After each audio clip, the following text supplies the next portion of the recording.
Hey everybody, it's Joe Trippi, and welcome back to That Trippi Show with my co-host Alex Ashlow. This week, we have been talking about Trump's coalition falling apart. New data suggests how Democrats can win some of them back. We talked Texas, why I think it's more in play than ever, and what Trump's biggest weakness for the midterms. We'll get into that. Plus, we get to some of your questions, which is unusual, but Alex is actually going to get to some of them. Alex, where do you want to get started? Did I or did I not see you bobbing along with the intro today? I think we got it. It's contagious now. Yeah, well, you do it. So you run the damn show. Everybody, look, here's the truth. The truth is Alex writes these intros, and then I sit there and go, what the hell did that question mean? And then later on, he surprises me with a bunch of questions or if I'm lucky anyway. So yeah, you're running the show. Everybody now knows it. We've been clear about it. So where do you want to go? Well, actually, this makes me feel way less bad about some of the listener questions I'm going to dump on you a little later. Okay. Let us start with I know we were actually talking about this with Doug and a few others this morning. Navigator did some focus groups that I found really interesting this week, specifically looking at Black voters who had voted Democratic in the past, who then, for whatever reason, voted for Trump in 2024 or stayed home from voting for Biden. Now, those are kind of two distinct things. Obviously, a lot easier to just stay home, but there is a chunk of his coalition. I know you talked about it in the intro that I wrote for you, about how he is starting to lose the gains he made with Black voters, especially infrequent Black voters. And I'm curious, Joe, what you think Democrats need to do and what you think of their findings about what they need to do to get those people back. Because they do need to get them back. Yeah, well, I mean, the focus groups were pretty clear that the Democrats have to rebuild trust on the economy and cost of living first, not just assume that that solidarity over the years with the Black community is enough. And so and you and I saw this. We've lived this in Alabama over and over again. Back in 2017, even the older Black community was very loyal and energized by Doug Jones and what he did to take on the Klan and to prosecute those horrendous crime of bombing of the Baptist Church, 16th Street Baptist Church, and killing those 4 young girls. And even now, you're starting to see it. That wasn't enough. I mean, they didn't know. They didn't want to. Okay, great. That was ancient history. It was something that happened a long time ago. What are you doing for me now? You and I have both seen that, so it's not It's not surprising to see this in these focus groups that Navigator did. Many participants, quoting some of them, said that Democrats talked about accomplishment, but voters didn't feel any improvement in their lives. I think a big piece of this too was the Obama hope and change. He wins. I think a lot of people, even though he got health care and other things that started to happen, not clear that they really felt any big improvement. They were these big atmospheric things. This just in, another old white guy blames Obama for Democrat problems. Yeah. How do you respond, Joe? But no, I think that's right. But No, it's not that. It's the expectations. I think that all of us had, hey, this is going to be, massive difference. And I think, it won whatever difference is made. He had the whole fight over Obamacare and everything else. I mean, some of the things, he did a hell of a lot. I'm just not sure that we made the case to people that we actually had impacted their lives in a way that, later on, Trump could come back and say, what have they done for you lately? They take you for granted. You want real change, vote for me. And really pressed on the social issues that I think, look, both the Black and Latino community are more conservative socially than people think, than a lot of politicians think. And so I just think a lot of that, Black voters are not a monolith. anymore. They were when, during the civil rights movement and LBJ and the Voting Rights Act. I think I think part of it too is they're now seeing some of those rights and things that Democrats fought for and we won together being stripped away by the courts or by Trump. And so this isn't blame. It's just that um, I think the economic issues are more important than even for a lot of people the Voting Rights Act. Whereas before, in the 60s, 70s, that was a very big present thing.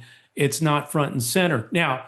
Trump and the court has made it front and center, and I think that helps with the economic conditions. I mean, it's clear in Virginia and New Jersey and in many of these specials that we've seen, but those were real races for governor, that that their support for Trump, whatever gains he made, has pretty much been eroded and gone. That doesn't mean, by the way, if you now call a bunch of people, first of all, the way a focus group is conducted, if you're looking for a group that is, voted for Trump and is still thinking, has anxiety about who they're going to vote for. What that questionnaire does is it says, who did you vote for in 2024? And the person says, I voted for Trump. And then they said, well, are you going to vote? I mean, do you think, they ask a bunch of other questions to make sure they're not getting somebody who switched. They're not looking for somebody who's saying, hey, I left Trump, I was with him in 24, but I'm with the Democrats today in 2026. That's not what they're looking for. They're actually looking for people who voted for Trump and were conflicted, which means you're now getting down to what I think is probably a very small group of people. Right. And it also increases kind of that barrier to entry. Like, right. Yeah. So I'm if not. they haven't left him by now. Yeah, on their I own. would take this with, yeah, and oh gosh, I don't know if I could vote for him. I don't know if I can vote for the Democrats. Well, these are people who may not have voted in 24 anyway, except for the fact that they were being told, hey, the Democrats are taking you for granted and I'm going to fix your life for you. And who felt like no one had fixed their lives. So I'm not making the argument about Obama or anything. I'm just trying to explain how people could be in this conflicted state even today, and I'm pretty sure most of them aren't going to vote. Well, if you think group. about the hope and change, we can do it. Yes, we can. Right. Promising a change that really the system that they were probably voting against never really changed all that much. Right. Well, you had Republicans doing everything they could to stop Obama from Right. changing anything. I mean, that's what it's more like. I understand that, Yeah. but if we're talking about in terms of like really simple shorthand here, didn't deliver to an extent. I mean, delivered on some things, as you mentioned, healthcare, et cetera. But then there's this guy that is saying all the things that Obama said, but supercharging it and basically saying the system's broken, you're getting screwed, I alone can save it.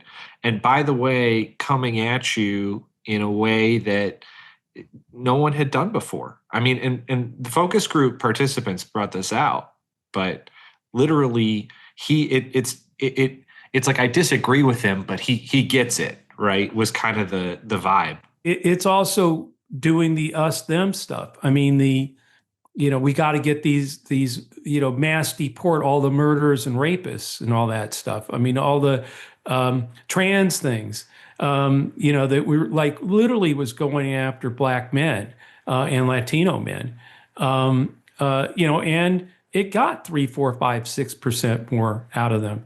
I'm not sure now that any of those tactics, we'll see they're doing it to Talarico right now. And now that Paxton is one in Texas, I'm not sure any of that's going to work given the economic mess.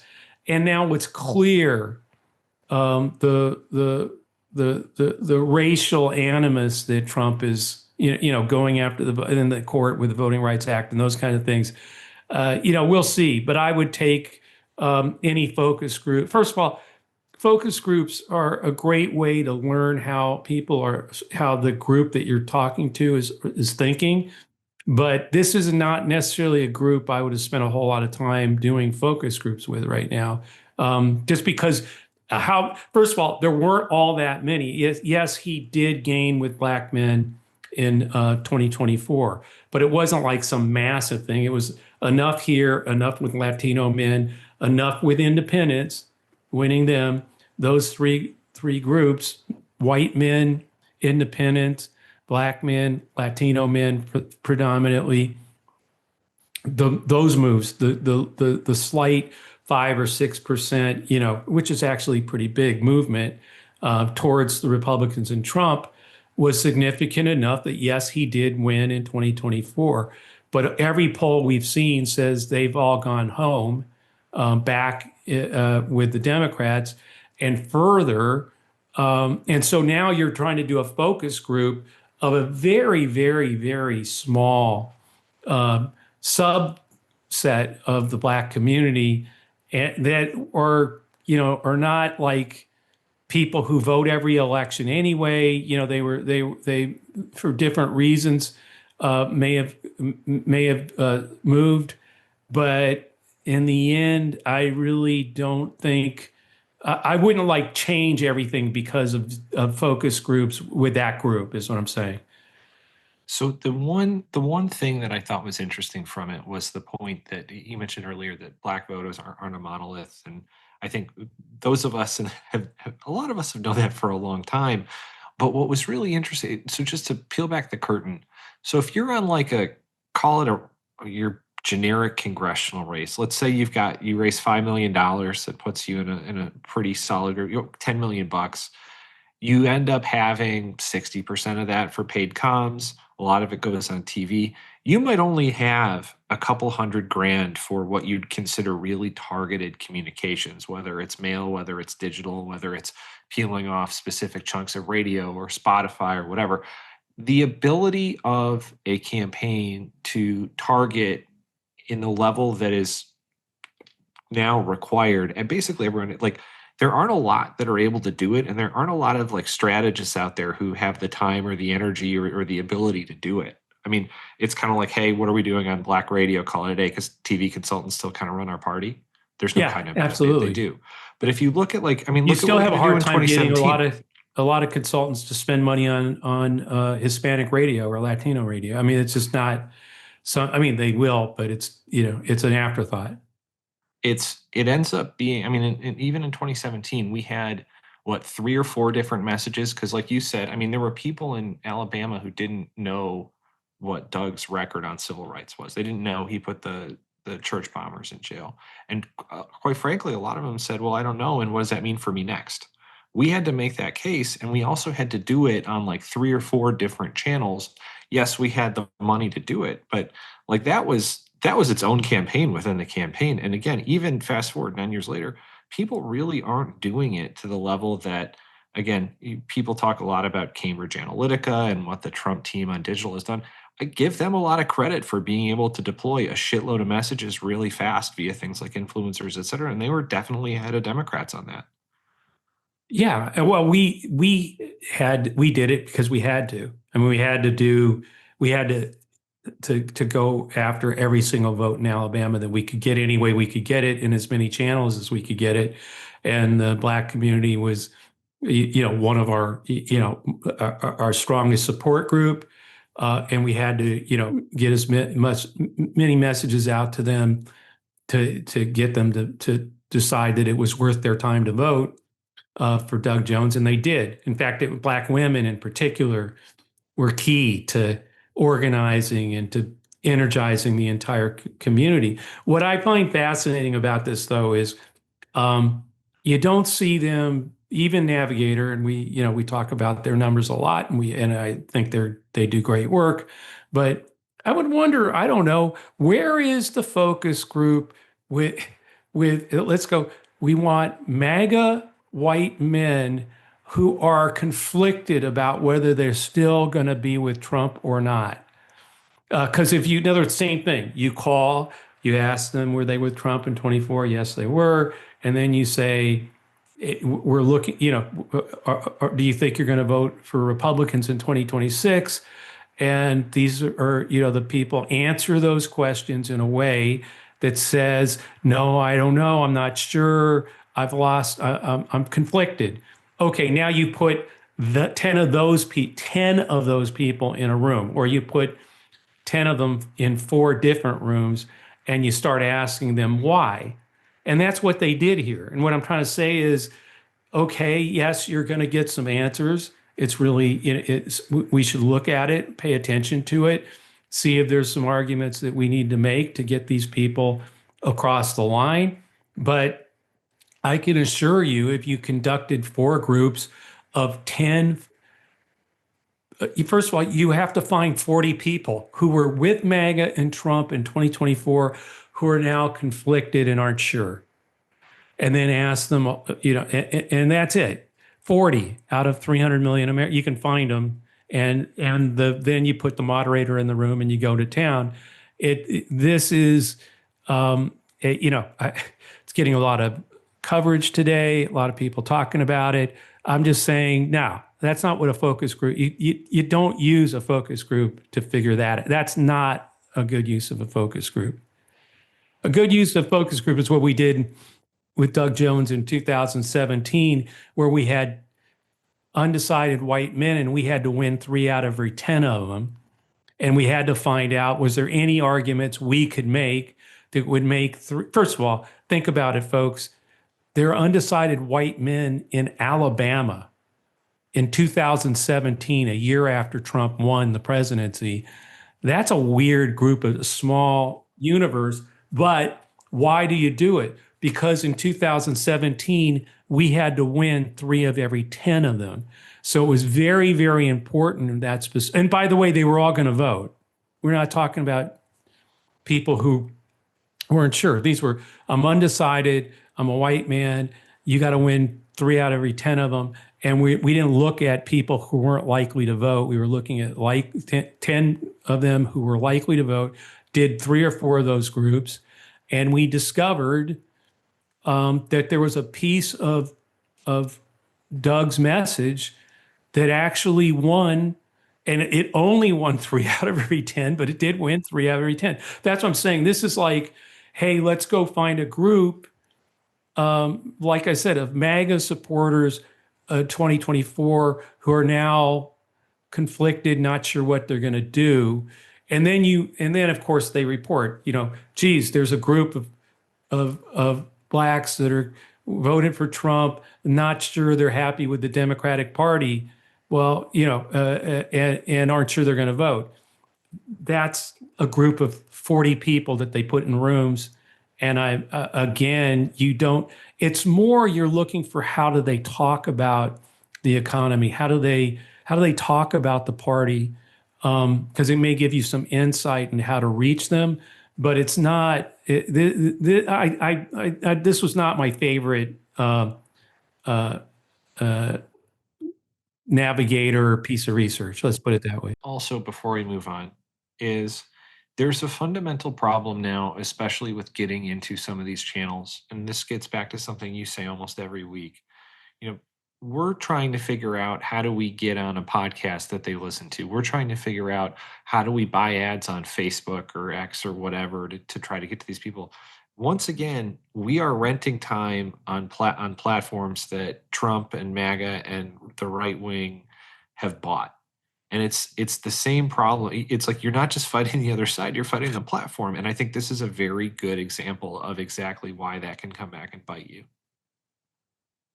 It also misses a bunch of things about this community, I think. I just think that you've got to reach people, and we've been doing this, talking about this for a long time.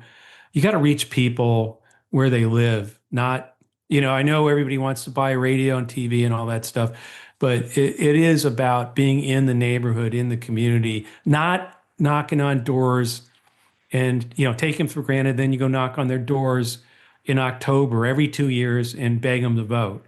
That that has been the Democratic Party's MO, not just with this, everybody, everybody.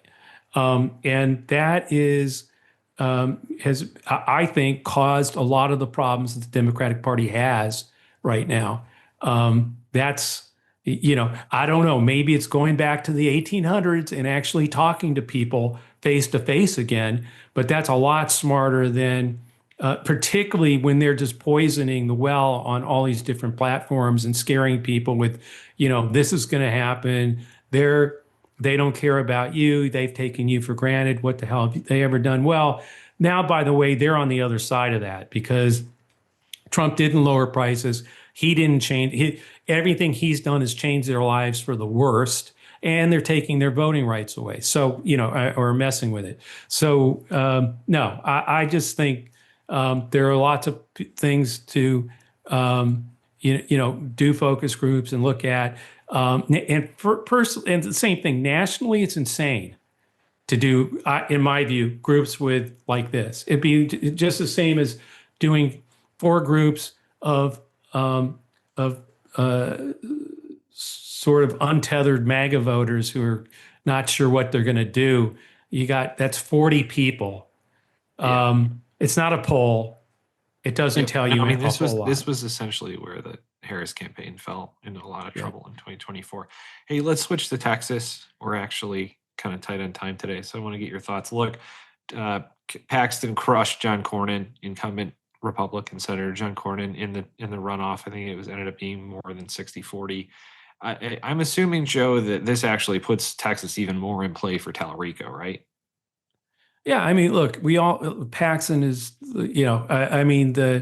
he's not, Trump's got him beat on who's the biggest corrupt politician, in the country today, but Paxton's a close second. And I think the state of Texas knows that. They know who Paxton is. Look, even Trump throwing all in. Cornyn got in the high 30s, I think, some 36, something like that. That means, what is that 38 going to do is what I'm asking. Are they going to, they didn't listen to Trump. They didn't follow him, or 36, whatever it was. I don't have it handy in my head. But, are they, and I know Cornyn's going to support him, even though he can't say Paxton's name out loud right now. He evidently just can't bring himself to do it. He'll just support the nominee. I'm not sure that a lot of those people are going to vote. We saw a 25% drop off in Alabama among Republicans who voted in the Republican primary, and 116% increase of turnout in the Democratic primary. So you have, and you saw that in the Paxton Cornyn runoff, it was like amazingly low turnout. We're talking like some counties was like 30 people were voting. It was insane. So to go, oh yeah, he creamed him. No one voted in that damn thing. And of the people who did, over a third of them said, no, sorry, Mr. Trump, I'm not doing this. So, you look on the other side, and we've been overperforming in Texas, in these districts. Latinos are not where they were in 2024, neither are independents, neither are blacks. And at the same time, you have, a pretty corrupt nominee who I don't think is that 68% of MAGA that evidently makes up the party in Texas going to come out and vote? Yeah. But even some of them, that's what I'm saying. You still see even them. I mean, Trump's approval, 70% among Republicans nationwide. It's all dropping off. It's the coalition's breaking up. It's splintering. You're seeing the splintering like the Massey voters. I mean, some of these fights, it's literally 50-50. 50% are standing with Trump and his pick, and the other 48, that he got beat. But a huge chunk, almost 50%, says, no, we're not doing that. Now, what are those people going to do? Massey, I don't think, is going to go along to get along the way Cornyn is. But I do think there's enough of that that it's clear they're weak right now, and it's also clear, look, that they only got the same cards they've had. Well, yeah, let's get to that. And this is a question from Sam, which I promised I'd get to, but uh, I heard you say on the bracket show, which I loved. Thanks, Sam, that you think Talarico can win, and we still both believe that. Are you concerned that he's already facing the same trans attacks that killed Kamala? What is the 2026 answer to the trans attack? I think Talarico is right. He's just basically concentrating on things that people care about: affordability, getting prices down, taking on corruption, all those things. And I think, given we're not anywhere near where we were in 2024 um, uh, with tariffs. I mean, look at the economy was actually, you know, uh, moving when Trump got handed, inherited, whatever you want to call it, or took office with a pretty strong economy. Frankly, it's still been pretty resilient, even through all of the crap he's thrown at it. But once you throw tariffs, the war, going after the mass deportations, the violence in the streets by ICE that also knocked out, everybody from landscaping to people who pick our crops, all that stuff. It's made inflation go, and people are not in the same mindset that they were, I don't think at all, that they were in 2024. So and so it's easy to get people to focus on, quote, the other, when there's nothing else, that's pressing them so much, or to blame. This is their problem. The problem was, if you had economic anxiety, it was Trump and the Republicans who told you they weren't sending us their best, they're killers, they're rapists, and they're stealing your jobs, and all that stuff. It's them. It's them. The problem they have is everybody knows it's him. It's him. Everybody knows it's him. Even 30 to 35% of Republicans know that it's the Iran war that's making gas prices high. They're not going to be able to stick that on Talarico because he's standing up for whatever. He's the one, and the people he's fighting for, or whatever, the people who's right, that you should hate. It's their fault that your life sucks. No, that worked. It works until everybody realizes, no, I now understand who's making my life suck. And it's that guy in the White House and all his Republican enablers. And they get it. And then, of course, what are they going to do? Come right back with the same social and cultural shit. And I think the American people, I think independents for sure. I think Latinos, I think blacks, a lot of the voters that they did pull over with that crap are now in a hell no.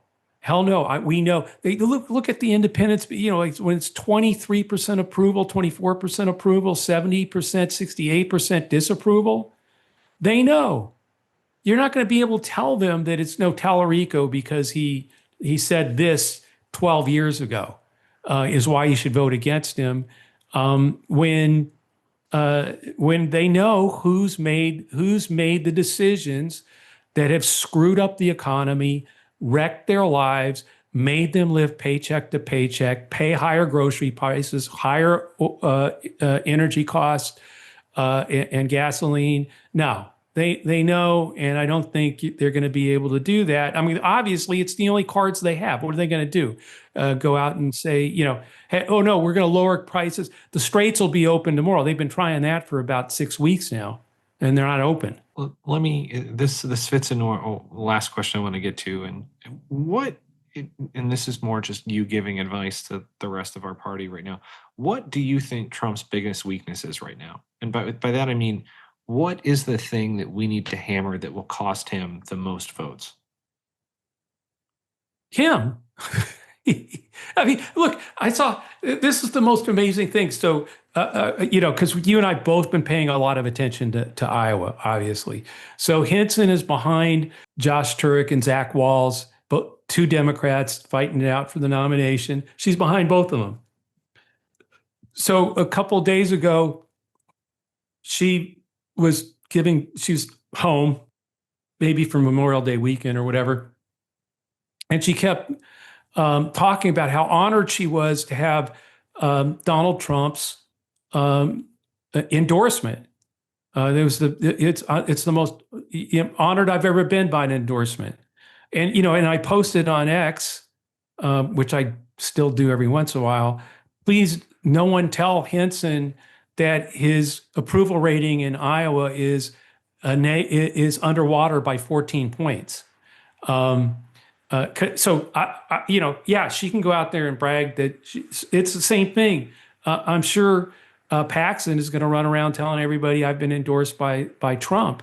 That'll be great with the 68% of the votes he already had, but that he got in that run in that amazingly low turnout runoff. This was not. These guys spent millions and millions of dollars on both sides, Paxton and Cornyn, outside and nobody groups, voted for him. and no one turned out. No one. Okay, so now this is my point. No, he is the whole problem because people have figured it out, and they're not going to. Paxton's not. He can't run away from him. We've been talking about this for a year. If he runs away from Trump, he's dead. He's just dead. And if he gives him the big bear hug that Trump just gave him and he gives it back, I'm telling you, everybody else, including some of the 38% that voted for Cornyn, are moving away. The independents are gone. The Democrats have been gone forever. Double haters, we've talked about that. They're voting Democrat. Independents are like down to 23% approval for Trump. They're not going to vote for Paxton. So now you're down in Latinos. They drew those districts because around what they thought independents and Latinos were and how they voted for Trump in 2024. Yeah, that's great. I'm sure those lines looked wonderful on paper. Wait till people actually vote. So no, I think this is his biggest weakness is he can't fix this. I mean, he's not going to get the Straits of Hormuz open. He's not going to fix what he systematically, they went out with mass deportations and ICE and they pushed away and other things, but the Pope, going after the Pope. Look, I've talked about in Iowa, up in Dubuque, I know the state really well. Up there, it's a big Catholic area. Going after the Pope when you've got a U.S. Senate senator who's already behind the two Democrats, and you go after the Pope, and I'm not sure that's helping her or even, by the way, her district, that's district up there is now in play. So now let's go to Latinos. I mean, it is a massive Catholic, much more Catholic than Protestant group. And you've gone after the Pope, and you're now, it's not, that's what I'm trying to say. This isn't just ICE. It's not just mass deportations. It's not just, deporting citizens just because of their skin color. It's a lot more than that. And by the way, they too buy gasoline. So you've got all these different reasons why I don't think, by the way, Talarico said something, tweeted something 12 years ago, 8 years ago. And by the way, he knows how to handle this stuff. I mean, his answers, the way he fights back, he's probably, look, it's going to get ugly. The Republicans, first of all, Texas races are always knocked down, drag out, ugly, always, and particularly with the way the Republicans campaign there. I just don't think it's going to work. And I think, too, if you don't think that they've been trying to use that in all these specials that happen in Texas where we outperformed. I'm sure they've transed everybody who ran.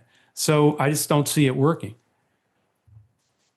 All right, man. Well, that actually is all the time we've got today. Thanks, Alex, for getting to a couple of questions. Thanks, everyone, for listening to or watching That Trippi Show.